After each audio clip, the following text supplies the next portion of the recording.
আল্লাহর কথা অস্বীকার করার মতো শক্তি কারোর আছে নাকি? ওয়াজ শোনার জন্য কিন্তু হাজার হাজার মানুষ লাগে না। ওয়াজ শোনার জন্য যদি আমল করি না হয় একজন দরকার। ওয়াজ শুনে বাড়িতে গেলেন, কানসুক করলেন, ওয়াজের উপর আমল করলেন না, এমন হাজার শ্রোতা দিয়ে কোনো লাভ আছে? আর মিয়া ওয়াজে যদি মানুষ হেদায়েত হইতো তাহলে আপনারা ফয়লগচ্ছর মসজিদের খতিব সাহেব প্রত্যেক জুমায় এক এক বিষয়ে ওয়াজ করে কি করে না? করেনি? তাহলে এই এক এক বিষয় যদি আপনারা আমল করতেন তাহলে আপনারা এক একজন আল্লাহর ওলি হয়ে যেতেন। কি কথা কয় না? তো মানুষ এগুলোর উপর আমল ওই আবার কয় আবার কয় আবার কয়। এও সাদা পাঞ্জাবি আপনি বইতে কোন কিনলে গিয়া কারোর বইতে কোয়া যাইতে না। যার মন চাইবো আইবো, দাঁড়াইয়া থাকবো, যার মন চাইতো না ভিতরে বাইরে দেবো। ঠিক আছে না? মারহাবা, আমরার মানুষের অভাব আছেনি। আল্লাহ কবুল করো, আমিন কোন। গেছে গা। গভীর মনোযোগ দেন বাবারাম। তাহলে আমি যে আয়াত আপনাদের কাছে পেশ করেছি, আয়াত আমার কথা না, কথা বলেছেন একজন, তিনি কে? আল্লাহ তাআলা আমার জবান দিয়া বলায় আপনারা শোনেন। আল্লাহ বলেন ইন্নাল্লাযীনা, নিশ্চয় যাহারা কাফারু, কুফরি করে। এই আয়াত এই তিনটা বাক্যের মধ্যে শেষ হবে। বলে হুজুর কি ইন্নাল্লাযীনা কাফারু, এই তিনটা জায়গার মধ্যে আমার ওয়াজ শেষ, পরবর্তী জায়গায় যাব না, পরবর্তী জায়গায় গেলে সময় বেশি লাগবে। এ ইন্নাল্লাযীনা কাফারু আর লাস্টে আছে উলাইকা হুম শাররুল বারিয়া। এই জায়গার মধ্যে আমার ওয়াজ হবে, আপনারা একটু মনোযোগ দিয়া শুনবেন। আল্লাহ বলে বান্দা যারা নিশ্চয় নিশ্চয় কুফরি করেছে তাদের ব্যাপারে আল্লাহ বলেন উলাইকা হুম শাররুল বারিয়া। এই পৃথিবীর মধ্যে আসমানের নিচে জমিনের উপরে সবচাইতে নিকৃষ্ট মানুষ হলো তারা। ও বন্ধু, কুফরি করে কারা? আমি যদি আপনাদেরকে বোঝাইতে চাই, কুফরি করা হইল আল্লাহর কোরআনকে অস্বীকার করা। আল্লাহর কোরআনের মধ্যে আল্লাহ যা আদেশ করেছে তা মানা, ওই মানার বিষয়গুলাকে অস্বীকার করা কুফরি। আল্লাহ যা নিষেধ করেছে এগুলাকে বর্জন করা, বর্জন না কইরা এগুলা করার নাম হইল কুফরি। আল্লাহর সঙ্গে শিরিক করা, এটা হলো কুফরি। আল্লাহর হাবিব মুহাম্মদ মুস্তাফা সাল্লাল্লাহু আলাইহি ওয়াসাল্লামের ব্যাপারে সামান্য বিন্দু পরিমাণ আকীদার মধ্যে সন্দেহ করা কুফরি। মুসলমান মদ খাওয়া কুফরি, জিনা করা কুফরি। বলে হুজুর কেন এই কথা বললেন? হ্যাঁ, নবীজির হাদিস শরীফের মধ্যে দেখলাম আল্লাহর নবী বলতেছে কোন মানুষ যখন নেশা করে, নেশা করার সময় তার ঈমান থাকে না, তার ঈমান তার কাছ থেকে চলে যায়। কোন মানুষ যখন জিনা করে, ব্যভিচার করে, মানে একজন পুরুষ বিবাহিত অন্য কোন নারীর সঙ্গে মেলামেশা করে, একজন পুরুষ অবিবাহিত একজন নারীর সঙ্গে মেলামেশা করে, এটা করা কুফরি। কি কুফরি? এবার 3 নাম্বার, কোন মানুষ কোন মানুষের নামে যখন গীবত করে, আল্লাহর নবী কয় ওই গীবত করার সময় তার ঈমান থাকে না। নবী গো কেন? নবী আমার বলতেছে গীবত করার কারণে সে মুনাফিক হয়ে যায়। ও মুসলমান, এই পয়ালগঞ্জ এলাকার চা দোয়ানে বইয়া বইয়া মাথায় টুপিও আছে, শরীরও পাঞ্জাবিও আছে, চায়ের কাপের মধ্যে চুমুক দিয়া এই জনের বাড়ির নামে ওই জনের বাড়ির নামে গীবত কইন না বেড়া আপনার এলাকায় নাই?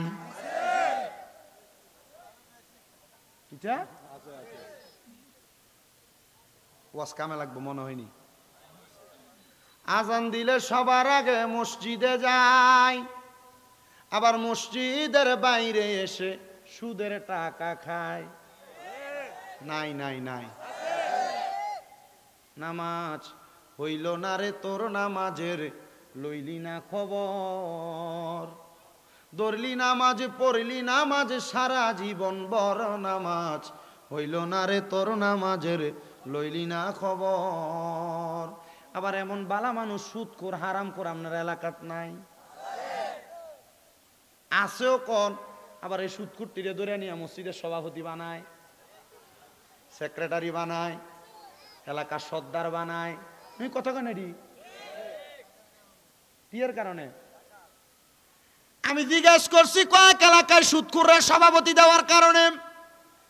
জিজ্ঞাসলাম কিরে তোরার এলাকার মসজিদের সভাপতি যারে বানাইছ তে তো তোর এলাকার নাম করা সুদখোর, তারা কি লেগে বানাইলি? ক ভাই মসজিদের এসিডি দিয়ে সুদখোরি দিছে, মসজিদের মুয়াজ্জিনের বেতনে সুদখোরে দেয়, ভাই মসজিদের সামনের কাতারের টাইস দিয়ে সুদখোরি দিছে, এজন্য বেডারে সভাপতি বানাইছে। ভাই মসজিদের যে কার্পেট গুলা লাগবে এটি আমরা সেক্রেটারি দিছে বেটা সুদ করে লাগে সেক্রেটারি। কিরে গিবতকারী রে কেন তুমি তোমার এলাকার সর্দার বানাইলা? তেনে এই জায়গার কত ওই জায়গায় লাগাই। কই জানোস না বেটা, তার যে টাকার একটা ডিমান্ড আছে, তুই একটা ধমক দিলে মানুষে কথা শুনে। কথা কই না কেন? আল্লাহর নবী রাহমাতুল লিল আলামিন নবী মুসনাদে আহমদের একটা হাদিস শরীফের মাধ্যমে জানিয়ে দেয়, হে নবীর উম্মতের দলেরা, কোন মানুষ যদি যাই না শুই না কোন হারামখোরের সাথে, কোন গীবতকারীর সাথে, কোন কুফরি করনেওয়ালা কাফেরের সাথে সম্পর্ক রাখে, আল্লাহর কসম তার সঙ্গে সম্পর্ক রাখার কারণে ওই ব্যক্তি তার দরা ছোঁয়ার মধ্যে থাকবে, মানে তার খাসিয়ত তার মধ্যে কায়েম হয়ে যাবে। নবী আমার বলে, উম্মত কিয়ামতের পূর্বে এমন একটা অবস্থা হবে, আমার উম্মতের মধ্যে একটা উম্মত বাদ থাকবে না যে তারা সুদের সাথে সংযুক্ত না। বলো হুজুর কেন? নবীজি রাহমাতুল লিল আলামিন নবী আপনার কাছে জানতে চাই, আপনার অনেক মুমিন উম্মত থাকবে, তারাও কি সুদ খাইব? নবী কয়, যদিও সুদ না খায়, রাস্তা দিয়ে হাইটা যাওয়ার সময় সুদখোরের গায়ের বাতাস তারার লগে লাগবে। নাউজুবিল্লাহ কোন?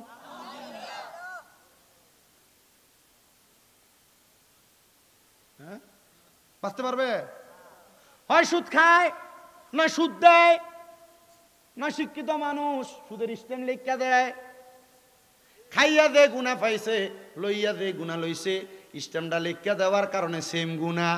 বলে হুজুর এবারটা সুদও খায় না, সুদও দেয় না, লেখকেও দেয় না, এবারটা শুধু আমরা এলাকার হাদিসাব মানুষ বেটারে সাক্ষী রেখা তারা 2 লাখ টাকা দেয়, 3 লাখ টাকা দেয়, 1 লাখ টাকা দেয়, প্রতি লাখে বছর শেষে 30,000 টাকা। আমার নবী কয়, এ যে সাক্ষী হইল, এ সুদের টাকার কেউ যদি সাক্ষী হয়, এ সাক্ষী ব্যক্তিটাও সমান তাহলে অপরাধী।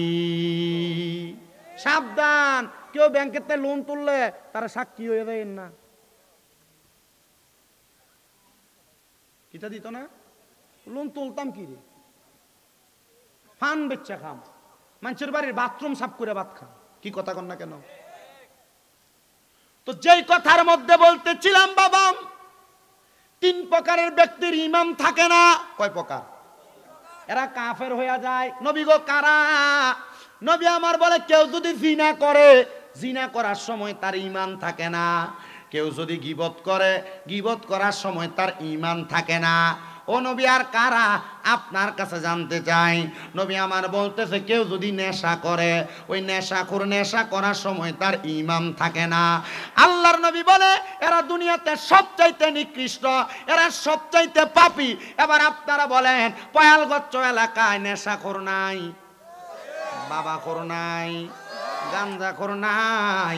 আল্লাহর কসম এই নেশাখোর গুলার জন্য পুরা এলাকার মানুষ বিরক্ত। এলাকার মধ্যে বলে করে কোনো কিছু রইতে দেওয়া যায় না, বল চুরি করে নেগা, কোনো কিছু রাস্তায় রাখা যায় না, নেশাখোরগুলা চুরি করে নিয়ে বেচালায়। আমি চিন্তা করলাম রে, এই নেশাখোরগুলার জন্য মানুষ এত জ্বলা জ্বলতাছে, আমার আল্লাহ তাআলা তাদের জন্য কেমন শাস্তি রাইখা দিছে, আমার আল্লাহ তাআলাই সবচাইতে ভালো জানে। আল্লাহ কয়, বান্দা শোনো শোনো শোনো, এমন নেশাখোরগুলার জন্য 1 নাম্বার শাস্তি আযাবুন শাদীদ, যন্ত্রণাদায়ক শাস্তি। এমন ফিডা ফিটবো, কাঁচা বাঁশের গোড়া দিয়া বাইরাইব। নেশাখোর নাই? এ আমার যুবক ভাইরা, সোশ্যাল মিডিয়ার মাধ্যমে যারা দেখছেন সবার কাছে আবেদন, আমি চেষ্টা করি সব মাহফিলে 2-1 বার এই কথাগুলা বইলা দেওয়ার জন্য। দেখবেন যারা নেশা করে, স্বাভাবিক বর্তমান জামানায় নেশার উপদ্রব যেখান থেকে শুরু হয় সেটা হলো সিগারেট। কি কথা কন? সেটা হলো সিগারেট। অনেক সিগারেট খুঁটদের সাথে কথা জিগাইলাম, ভাই সিগারেট খাও কেন? খাইলে লাভ কি? একটা ফুংডা দো, তে আমার উত্তর দেয়, 2টা কবুতর জব করে খাইলে যে শক্তি, একটা সিগারেট খাইলে বলে এই শক্তি। নাউজুবিল্লাহ কইছেন না? আপনারা আসেন কেন? আরো জোরে কন নাউজুবিল্লাহ। আব্বা আপনার এখানে যারা বসছেন, মোটামুটি যারা আগে এসে তারা বইয়ে লেছে, আপনারা যারা পরে আসছেন, যদি কষ্ট হয় একটু ঘুরে এসে বসবেন, কারণ শীতকাল তো মানুষ জায়গাটা বই একটু গরম করছে। যদি কই সামনে এ বই তো কোনের দরকার নাই, আবার বোয়া কইেন না, মানে বই তো কইেন না, ও মোবাইলওয়ালা ভাই বই তো কইেন না, আপনি দাঁড়ায় থাকেন, ফয়জন আপনি বইয়েন, আরেকজনটা কইবেন না। যার মনে চাইতেই বইব। ও মানুষের কষ্ট করে থাকা গরম করে না। আপনার কি কষ্ট হইতেছে? আমার ওয়াজ শুনতে অসুবিধা হইতো না তো আপনারা যদি কতক্ষণ কথা বলি? কারণ আজকের মাহফিলে বুলেট 2 বক্তা বাকি রয়েছে। মোবারক হোসেন জালালি সাহেব, আমি লেদা থাকতে পারে যা দেখছি অন তাই আছে। মারহাবা কন। আর জালালি তো ওনারা একটু গরমই হয়, ওনাদের ওয়াজ মোটামুটি সবাই শুনতে। এই বুড়ারা কিন্তু আমার ওয়াজ শুনতে না, এতারা আইছে জালালি সাহেবের ওয়াজ শুনতো। আল্লাহ কবুল করক, আমিন কন। আল্লাহ যেন ওনার হায়াতে বরকত, অসুস্থ মানুষ দোয়া করবেন আল্লাহ যেন ওনার হায়াতে বরকত দেয়, ওনার ছেলেটা জামিয়াতে পড়ালেখা করে, আল্লাহ যেন ওনার ছেলেটাকে শেফা দান করে, আমিন কন। আরো ধরে কন আমিন।